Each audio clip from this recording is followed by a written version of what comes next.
Okay. Yeah. Room by room, you burn down the house you grew up in. You're now in yours. And you set fire to the bed you spent 20 years of your life in. When you left this place, you weren't sure if you would ever come back.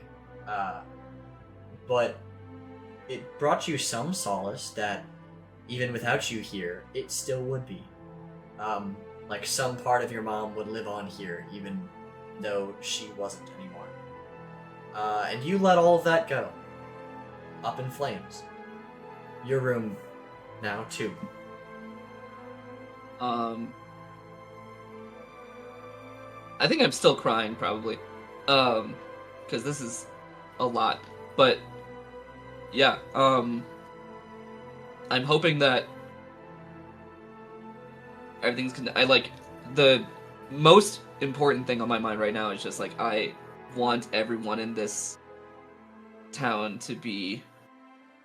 I truly, like, no matter how much they hate me, no matter how much, like, animosity there is, all I want to do is just convey that, like, I know that there is no saving, like, or no going back in time to undo what has happened, and I want to erase as much as I can. I don't want anyone to ever have to go through what I did. And I want my entire family to be removed from this place. And I want this, like, symbol of what that was to not be there anymore. So I'm gonna steel myself as I'm thinking through all this. I'm just gonna, like, as I can feel kind of like the heat rising up and like the flames coming. Yes. I'll walk through and just, like, look around, like, see everything start to catch fire, and then walk into my mom's room finally. And then hopefully you can go back through look at the dresser. Look at everything else. Look at the bed. I'll probably, like, I'll look at, like, the, actually, I'll go back to the dresser again, and just, like, maybe, like, if I can, just, like, finally, like, feel, like, some of the fabric of, like, some of the clothing. Yeah. Just once again, and then, like, I'll look at it a little bit, just, like, take it in for a sec, and then set fire to that as well. Wow. And then turn around, set fire to the jewelry. I have everything I need. Set fire to the bed. Yeah, I have everything I need. And then with the necklace and I think I'm wearing the bracelet too. Like, I have been wearing it this entire time. I'm carrying everything I can of my mother that I want to with me. And finally I'll look at the mirror. And with the staff in hand, I'll just, take, like, one final look at everything.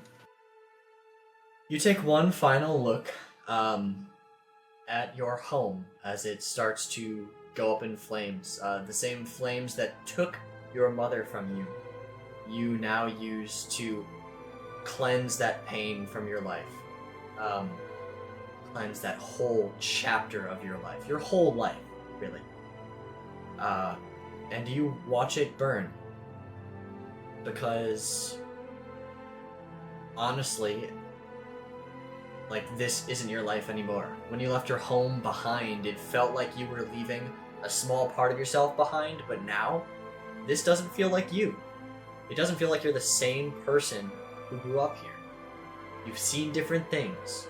You've seen a bunch of different things, and you can't connect to the people here anymore, to your own home anymore. So, as the fire starts to take the rest of this room, Rahm Dagvasti, you step through the mirror and leave it all behind. Just, like, maybe clap my hands. Like the, like, Midwestern, well, but, like, you know. I was thinking more of a snap, but yeah, because you have a stick in your hand. That's a good point. I don't know. Yeah, maybe it could be a snap. I'll just be like, and then, assuming I pointed at the right place, I'll just make it appear from that, and then hopefully they get like knocked forward or something. Yeah, you clap or snap or whatever it is you do, and suddenly, the three of you haven't noticed Rahm's entrance. You're all, in the midst of fighting your own battles, and in fact, as Flair pointed out, Flair and Civ are pushing forward. Rahm steps quietly out of the mirror behind you, filled with, like, rage and whatever else finality he's felt, snaps his fingers, and suddenly there is a thunderclap in this contained space. And I'm talking the kind of thunder, like, if you're right next to a lightning strike, that ear-shattering, just, like, mind-numbing volume suddenly overwhelms all of you. And Tog, the 5 creatures immediately in front of you, all, like, shake underneath the thing and cry out, and you see blood coming from their ears as the sound, like, shatters their eardrums. You throw your own hands over your ears, and these creatures all bite the dust. They all die. Their brains scramble in their skulls in front of you, and they fall to the ground. Okay. Oh, this is crazy. Okay. All right. How crazy can it be for this one poor bastard trapped in the corner? Okay. All right. So, with the staff in my hand, I'm going to Real good. use it, and I'm going to cast Magnify Gravity on this guy. What the fuck?